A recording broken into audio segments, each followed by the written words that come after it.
Last month, I did a little bit of research for a talk that I had to give, and I came across a really insightful, really interesting interview that a local professor had given on Cape Talk FM.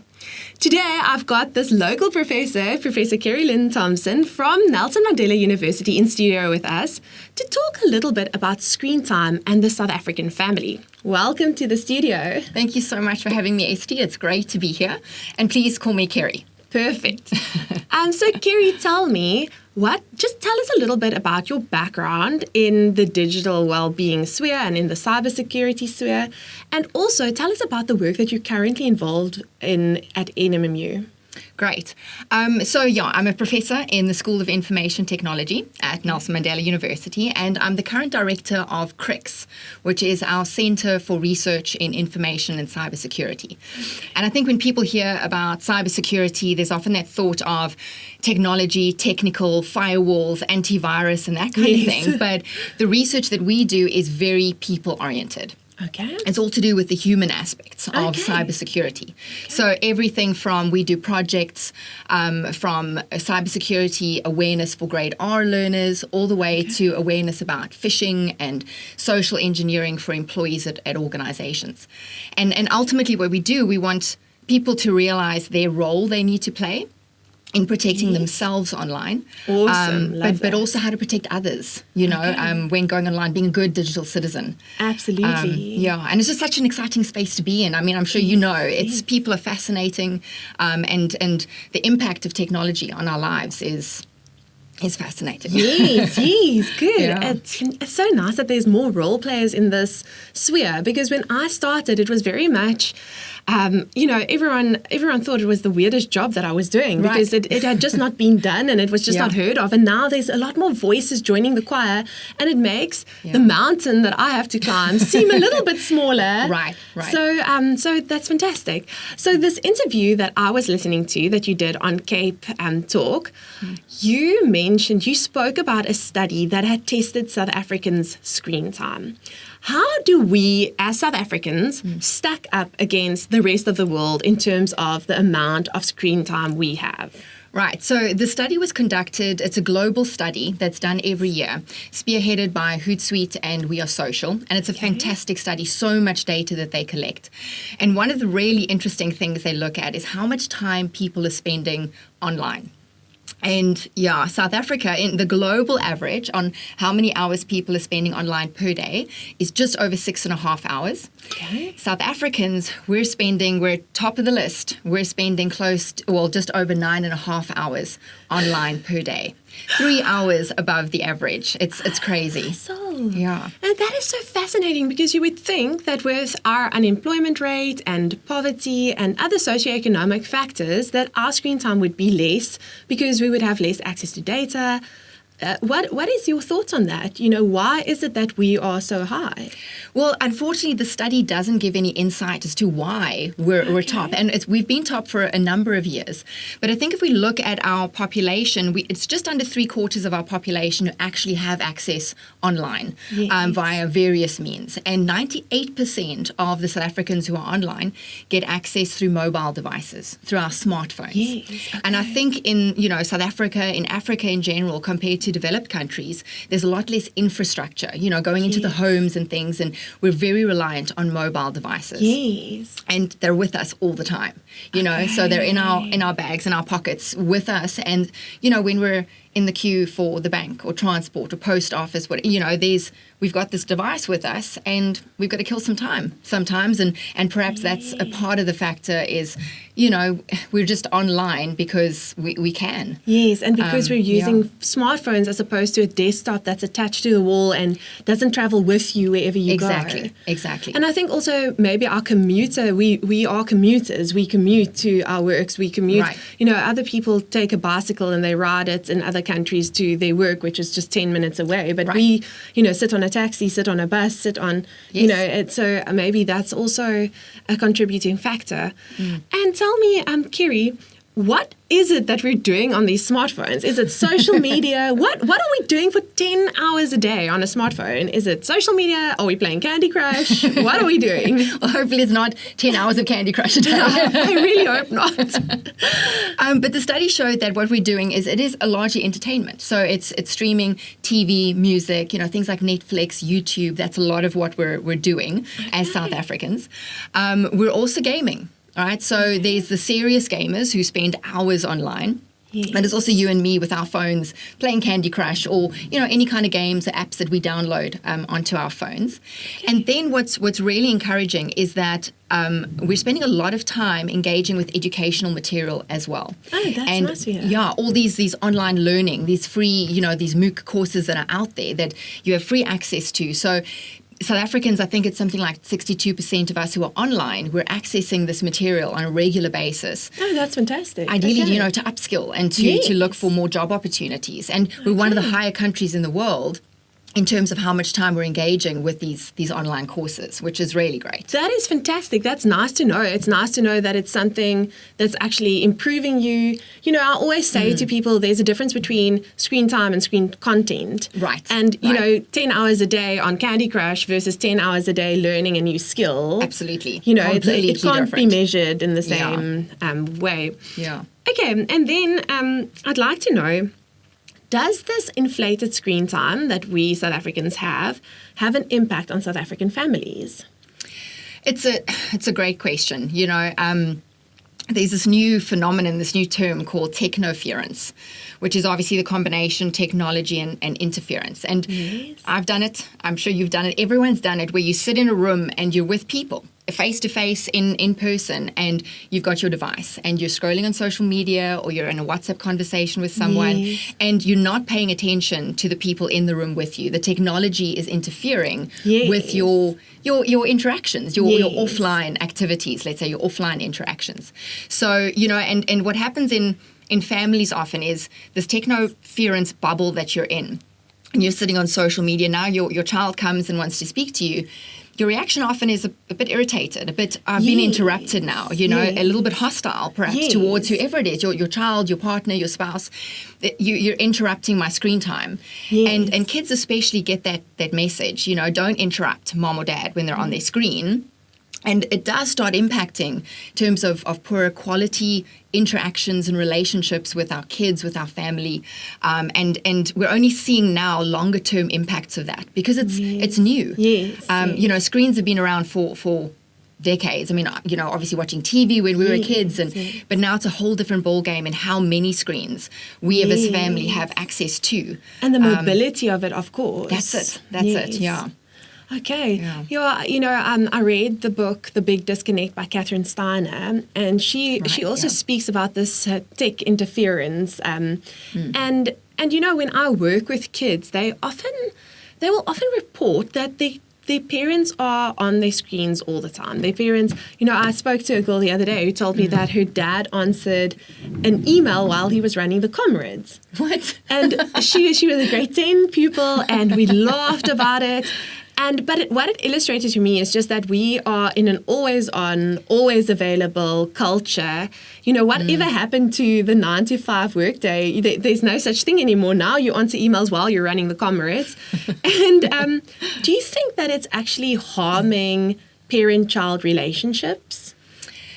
Yeah, I think it's a difficult question to answer because, like you mentioned earlier, there's screen time and there's screen time. And as a parent, often you have to be engaged with your screen, ideally within working hours. But sometimes, we're remote working and that kind of thing. But what I always find interesting is that there's a lot of literature, there's a lot of research on screen time and guidelines for kids and how much is good and how much is too much. But for you and me, there's nothing or hardly anything. There's maybe some guidance, have technology, free time and all that kind of stuff. But, it's really interesting because our kids are looking to us as examples. Yes. don't, it's that thing of do what I say, don't do what I do. Yes. Because we're telling them, cut off, not you've been on the screen too much. But here we're sitting with our devices, our laptops, our cell phones, smartphones, and our kids are seeing that. Yes, and it's an example that you set from birth. When you're sitting breastfeeding your child, you're on your phone. Exactly. Multitasking the whole time. That example, that modeling behavior is just set from birth. It is, yeah.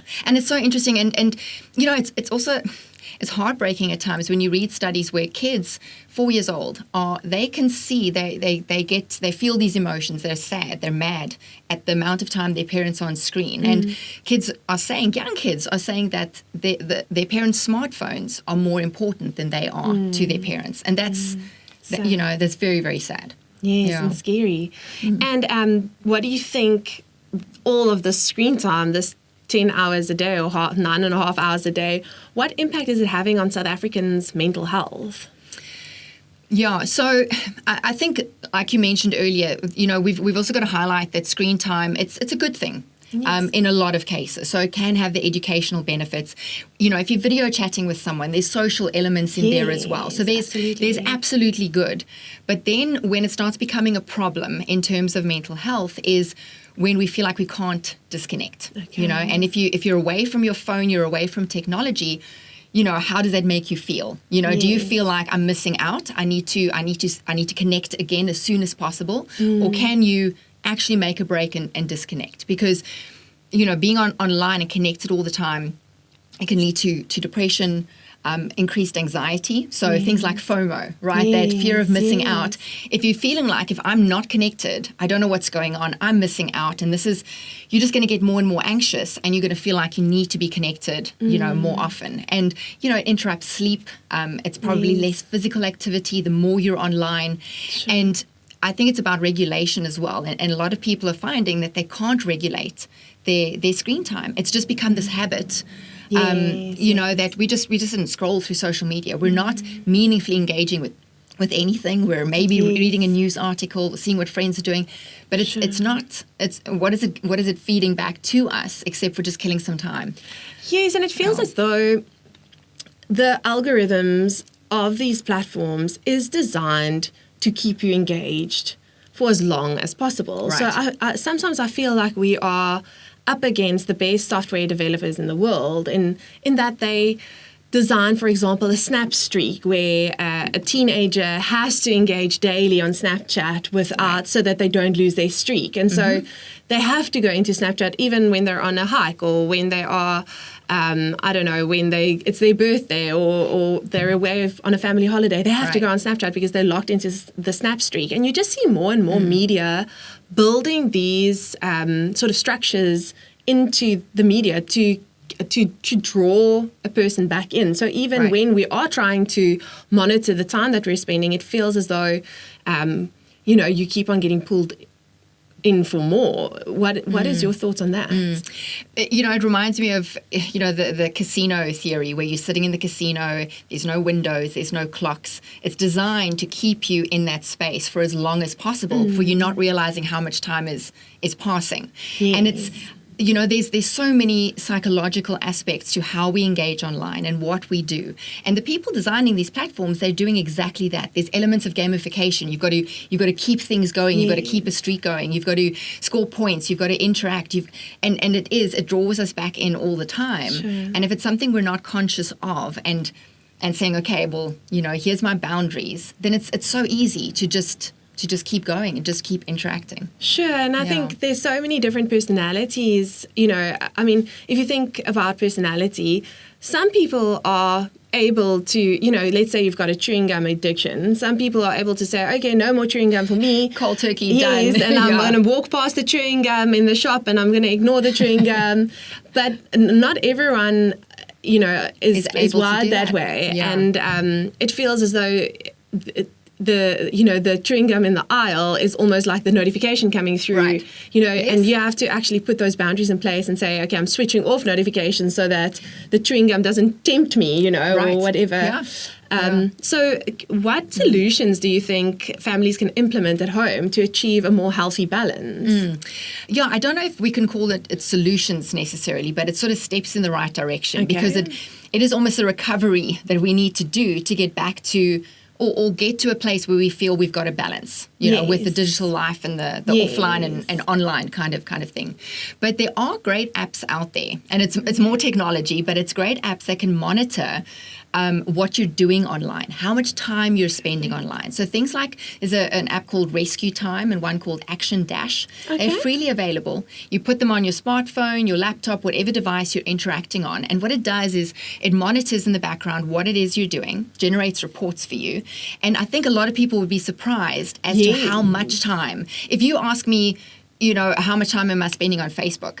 I can guess, but it's 10 minutes here, it's 20 minutes there, it's a couple of hours before bedtime, and maybe. Then it adds up. And I think a lot of people would be surprised as to how much time, sure, chunks of time we're dedicating to different things. Sure. And working is different. Email and meetings and being online in that sense is obviously different to optional, let's say, social media engagement, gaming, and that sort of thing. But these apps are fantastic. They'll not only tell you how long you're spending, but you could say, okay, I'm spending 3 hours on Facebook.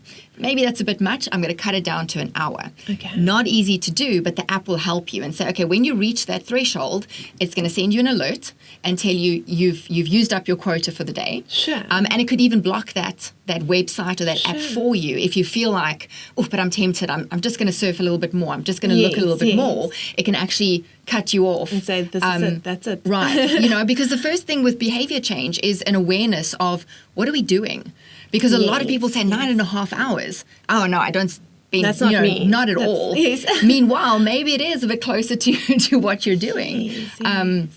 So to become aware of that and then try and bring in those behavioral changes. Yes. And that's for you personally. But from a family environment, I think something that's really good to do, and it's boundaries, right? So technology-free zones in the house, let's say. So bedrooms, for kids, for any of us, just before bed to be scrolling or online, it's not great for sleep. It impacts. So perhaps bedrooms, people take phones into bathrooms, maybe bedrooms and bathrooms, technology-free zones. Yes. And then also technology-free times. Okay. To dedicate to family. I know there's lots of people who do that around the dinner table. Sure. But perhaps to, say no phones, no interaction. If there's alerts going off, ignore it. We're in family time. Yes, we're present in this moment and we're talking about our day. And not taking, the photos of the moment. Let's be in the moment as well. Yes. And then also in terms of interaction with our kids and that technology-free time,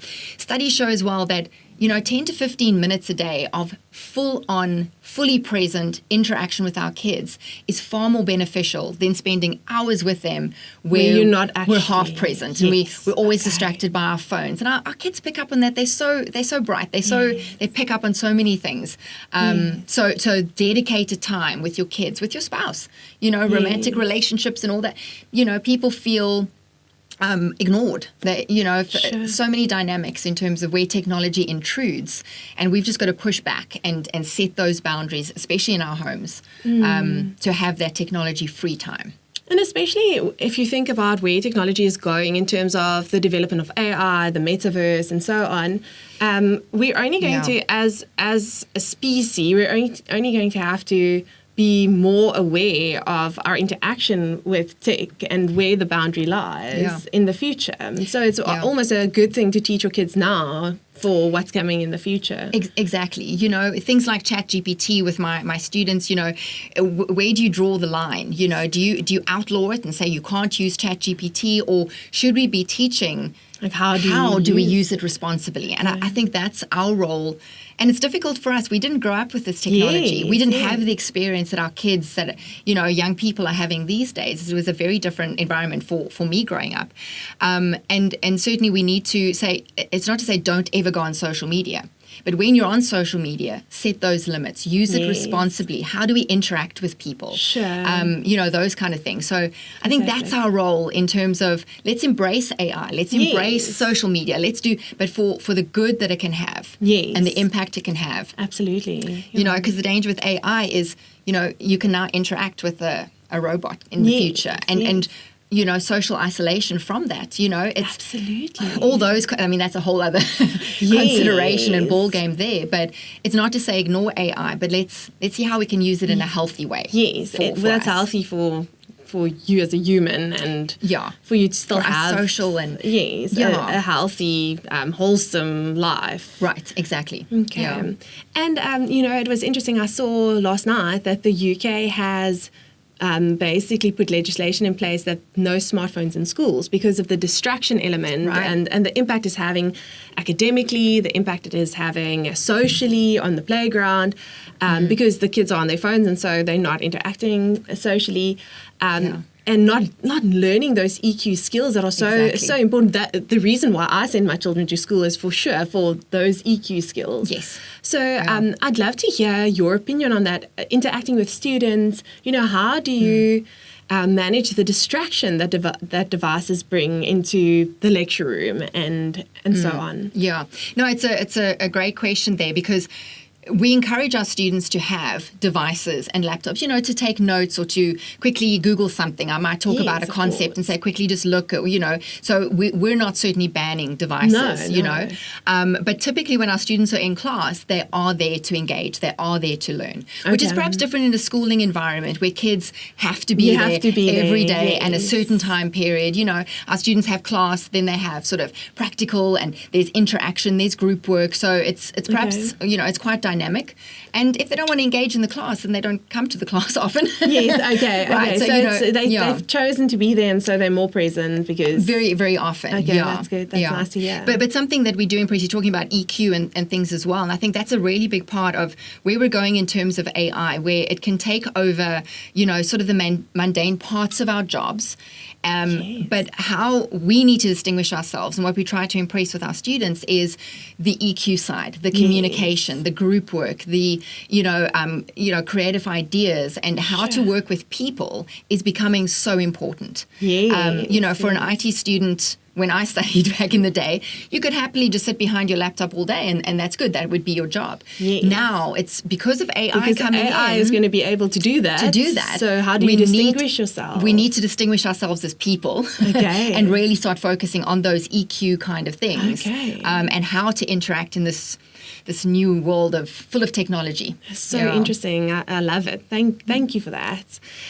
So last question, if you could whisper one piece of advice into the ear of every South African, what would it be? Only one piece. So I think it's coming back to that balance. So there's been a lot of talk over the past few years, work-life balance, which obviously is really important with people working from home and doing that. Is it 9 to 5? Is it spilling over? But we need to also look at the digital balance, that balance between online and offline. Yes. If we're spending 9.5 hours a day online, and obviously, people are spending less time than that, that means there's people spending a lot more time than that to get to the average of 9.5 as well. So absolutely. Just that balance of let's prioritize offline. We have to be online for certain activities, your job requires it, and sure, entertainment, social media, that kind of thing. Yes. But let's also be very conscious and very purposeful with how we use that time and then how we make a break, how we set that boundary and then also prioritize these offline activities as well. Awesome. I love that.